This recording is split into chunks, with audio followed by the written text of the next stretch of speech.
Hi, Nancy. Hi, Marie. And we are here together because we are going to be celebrating the 50th anniversary of the National Association of Education Young Children Week of the Young Child. And this is a celebration that occurs every April, and it's 1 week of fun.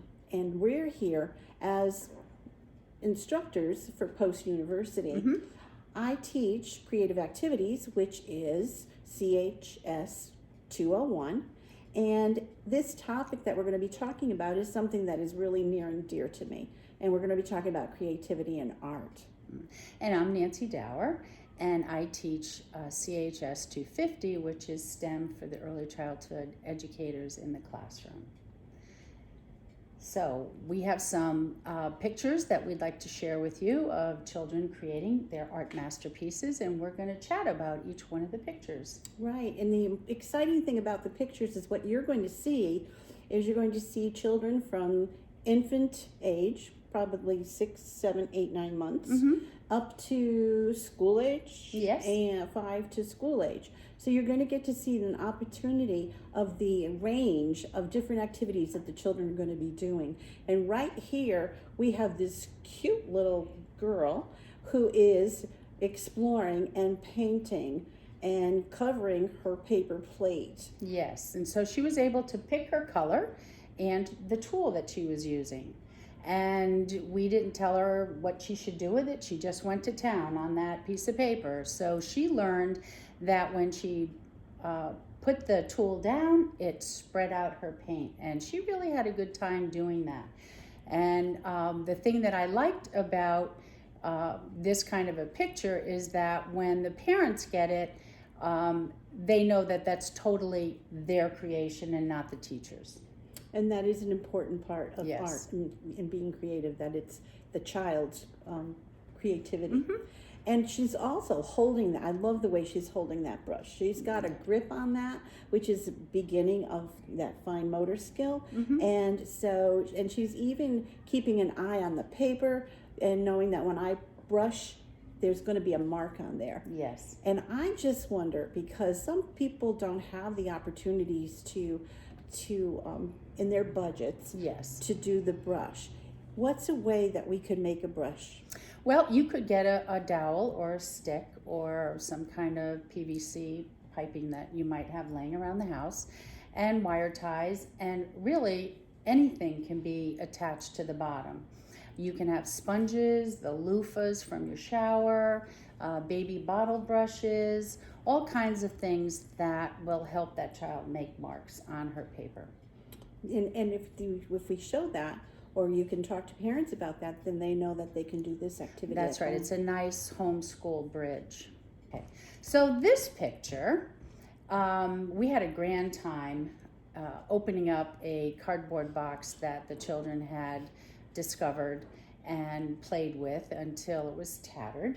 And we wanted one final use out of that. So we opened it up, and that we created their palette for outdoors.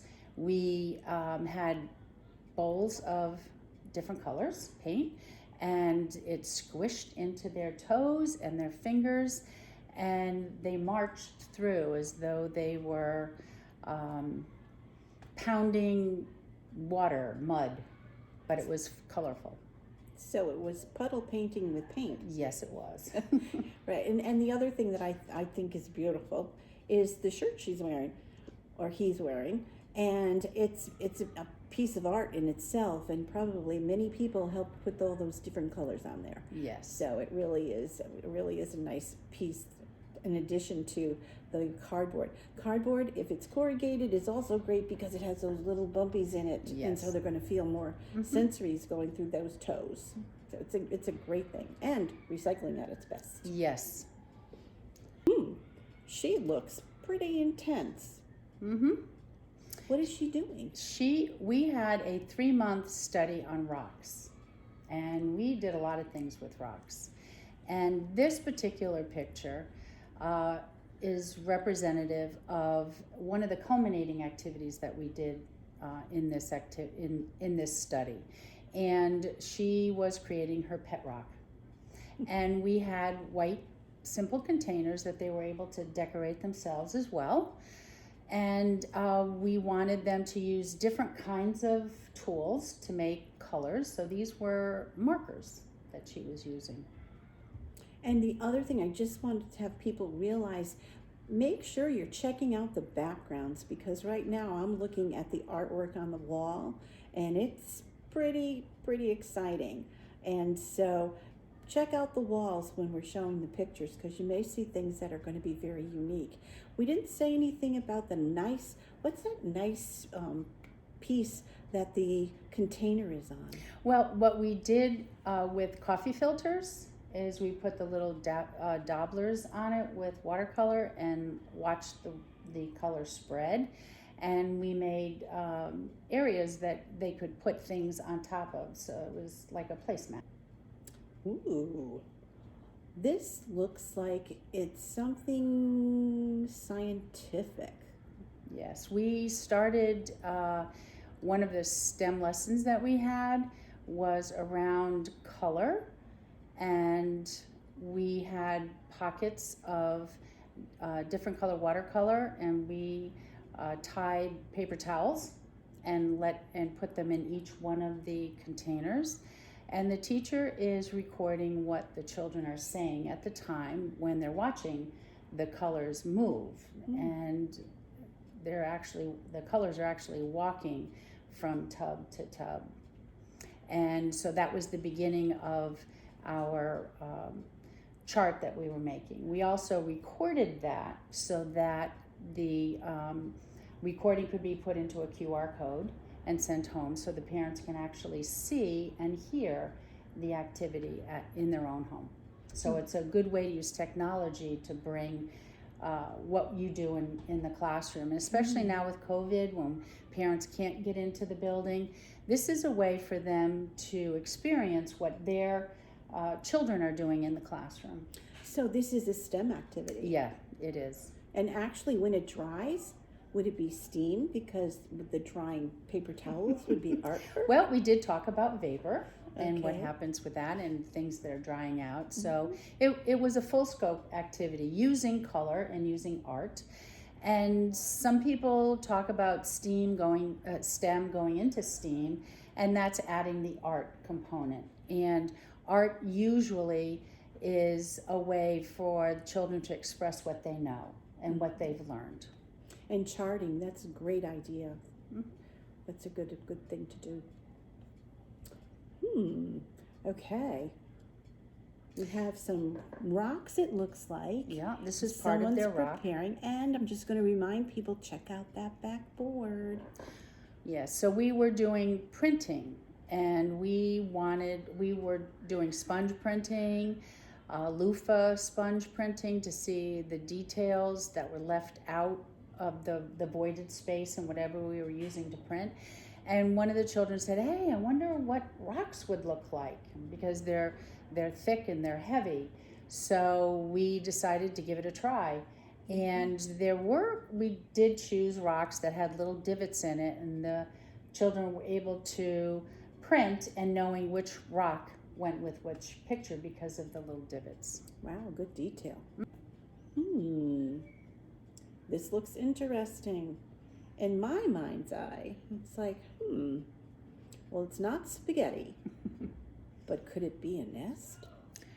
Exactly. And our bird study, we were deciding how birds built nests. So we had cut up these papers and glue and made a paper bowl to replicate birds' nests and how they would maybe make them.